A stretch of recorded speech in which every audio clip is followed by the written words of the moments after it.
I have to admit, 1,000 days ago, I had no idea who Sparks were. And thanks to Edgar Wright's fantastic documentary, their whole story was laid upon me, and it was quite fascinating. I highly suggest it. The whole thought of a band that had existed for over 50 years and I never was aware of them, well, I'm sure that's not unusual. I'm sure there's other ones out there as well. But I was rather intrigued by the whole idea of a band that I knew nothing about. The buzz around the documentary kind of stirred my interest. So I checked it out, and I have to admit I'm not sure I was totally sold yet, but I was intrigued. And the thought of checking out a catalog with over 25 albums in it was enticing. It sounded like a really fun way to spend a year or two. So right away, I didn't go buy any records, but I did go see them live. And that really sold me after that. It was like, okay, I get it. This week's request comes from my Season 3 collaborator, Sean Tonar. For those who don't know, Sean has become something of a big deal in the realm of progressive music, for a couple reasons. First, he started the internet's preeminent prog discussion forum, Progressive Ears. And second, he hosts Soul Night Live, a periodic interview program where Sean has some deep conversations with some of the biggest names in the genre. The dude's had on 3 different members of Yes in the past 6 months. Beyond that, Sean is a staple in the Atlanta music scene, hosting numerous themed jams.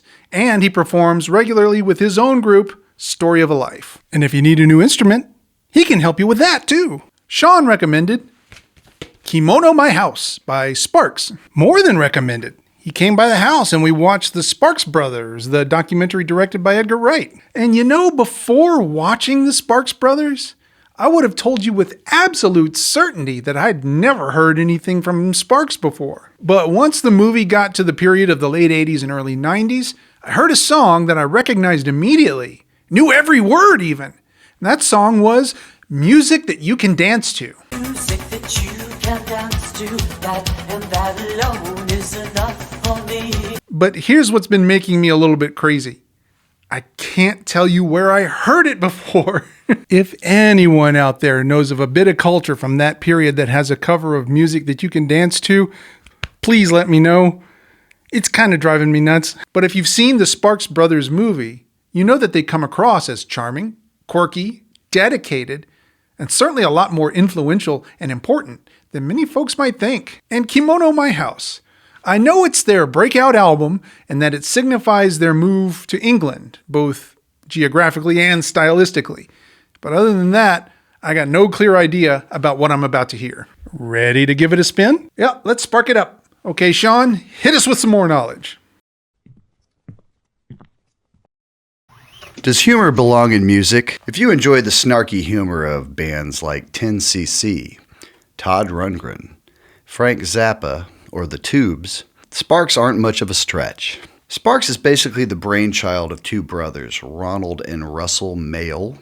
Russell is the singer and Ronald is the keyboard player, and he also writes all the lyrics, well, 99% of them. And they come from an interesting angle. It's witty, but it's witty on a number of different levels. Sparks has a tune on their Big Beat album called Throw It Away and Get a New One. In this particular case, they're talking about girlfriends. But I think this could be applied to their bands as well, because they've been through a number of them over the years. They started out writing music when they were in college and put together a group which was called at the time Half Nelson. They put together a demo that caught the interest of Todd Rundgren. And Todd has been known to hear things and see things in artists that other people didn't. And he produced their first album. It's the self-titled album. They followed that up with another album. Their second album is called A Woofer in Tweeter's Clothing, which is probably more experimental than the first one, but still pretty out there. It wasn't until their third album, Kimono My House, where things really broke open for them. Well, that's certainly got a vibe to it, doesn't it? The sounds of the band, the specific tones of the instruments, the overall feel. It reminds me a lot of the glam side of British pop rock from the 70s. Think maybe the Honky Chateau to Captain Fantastic version of Elton John's band, or maybe Mott the Hoople, or Roxy Music. The cover was even done by the same guy who does the early Roxy Music album art. Certainly feels like a play on Country Life, even though it came out 5 months before. But the songs and vocals on Kimono My House have a very specific style and quirkiness to them. Kind of intelligence coupled with an unself-conscious nerdiness and a true sense of themselves. I described it to Emily as a They Might Be Giants Queen body swap. Okay, quickly through the songs because there's 12 of them and I want to hit them all. This Town Ain't Big Enough for the Both of Us has clever semitone modulations and 2-beat measures, which all kind of combine to elicit an overall feeling of unease. Making the last chord a major chord was a nice touch.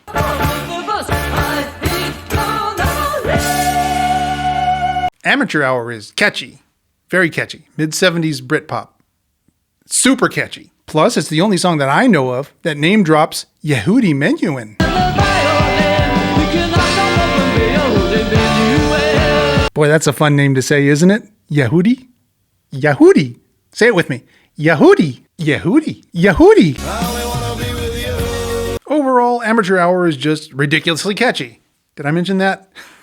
You'll be singing this one to yourself for a while. Yehudi.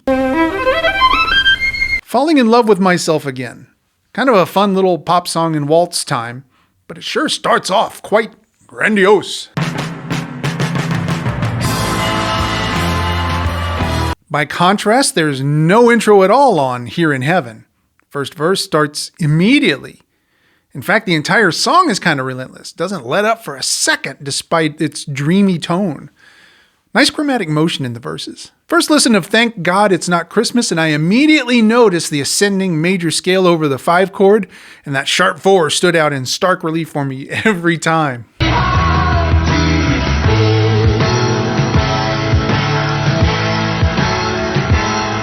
Overall, I think Thank God It's Not Christmas is my favorite song on the album so far.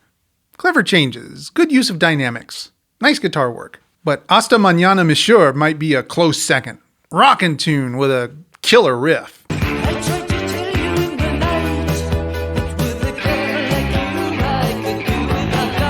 Plus, there's a pretty clever pun in the lyrics. You mentioned Kant, and I was shocked. You know, where I come from, none of the girls have such foul tongues. Talent is an Asset is mostly a fun little, happy little pop song. But what killed me about this one is the fact that they seem to put all the lyrical cleverness into the fade-out lyrics and the repeating end part.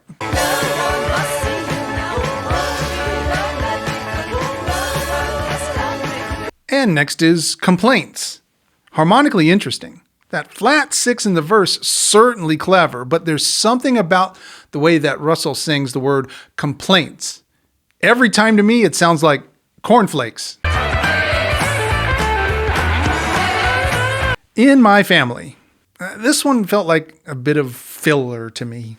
Sorry. I mean, it's not bad, but compared to the rest of the album, there wasn't much especially interesting about this one, aside from the reference to Edward Teller, inventor of the A-bomb. So to let you all in on some of the weird thoughts that go through my head from time to time, whenever I'm like playing a video game and I get to an unskippable cutscene that's not providing any useful information, or whenever I'm watching a movie that's trying to artificially build tension by delaying the inevitable, I often wish that I had a remote control with a button on it that says, "Get on with it! Get on with it!" And given that fully half of the song Equator is them prolonging the ending again and again and again, I found myself looking for the "Get on with it" button.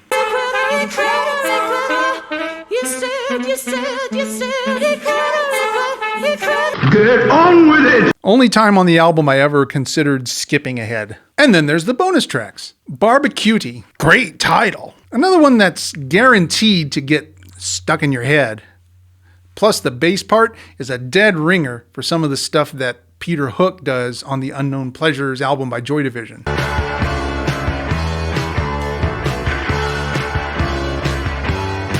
In fact, an awful lot of this album has elements that the alternative scene would pick up on in about 5 years. And then the last song, Lost and Found. Nicely composed parts, measures of shifting meter, nice arpeggiated single note guitar parts.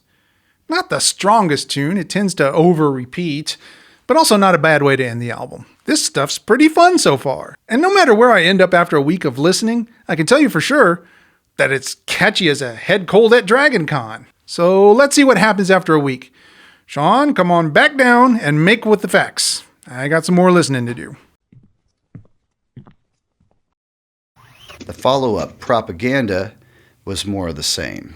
It's maybe my favorite of all their albums, but Kimono is just perfect from beginning to end. After that, they hooked up with Bowie producer Tony Visconti and created their own Sgt. Pepper, which was an album called Indiscreet. So those are almost a trio. I would definitely suggest kind of looking at them as one era.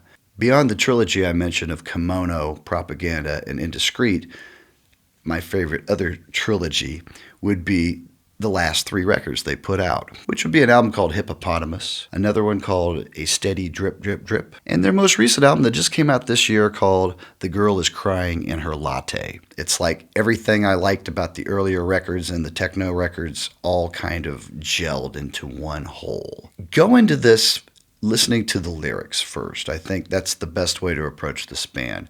There's great playing on every record, but it's not the awe-inspiring kind you'd find in progressive rock or fusion. That said, the way they put their songs together is very unique and unpredictable. A lot of the chords in them are very simple, but the way they are put together is very unique.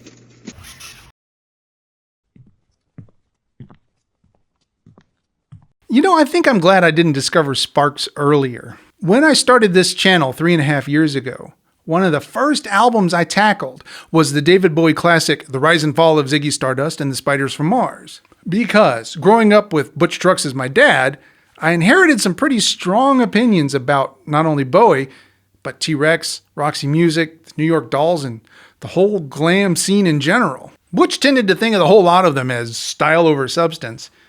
And I guess for quite a while I felt he made a pretty compelling case. I certainly adopted it as truth for a good portion of my life. But my week with Ziggy Stardust started to chip away at that deeply internalized and quite nearly ossified prejudice that I'd been carrying around. So now it's kind of complicated. Since then, I've spent time with 3 more Bowie albums, Low, Lodger, and Heroes. And I found myself enjoying all 3. But while I can now say publicly that I'm okay with the music of David Bowie, in my brain, there still feels like there's an asterisk next to that particular thought. And I still haven't tried re-listening to T-Rex or Roxy Music or the New York Dolls, and honestly, I don't know how it would go if I did. But Sparks? The sound of Kimono My House is close enough to the glam scene that I don't think anyone would fault me for putting their music in the same general category as Bowie or Roxy Music. But at the same time, they seem to have their own specific manner of quirkiness and affect that the Venn diagram doesn't exactly overlap. You know what I mean? For me, this means, it means a couple of things. First, had I heard this even 4 years ago, I might have dismissed it without giving it a chance. That would have been a shame. But now I get to just enjoy it without bringing my history along with me. And that realization gives me a lot to ponder. Now, if only I could remember where I heard music that you could dance to before. Final thoughts, on a scale of 1 to 10, I give Kimono My House by Sparks a year's supply of Corn Flakes. See you next week.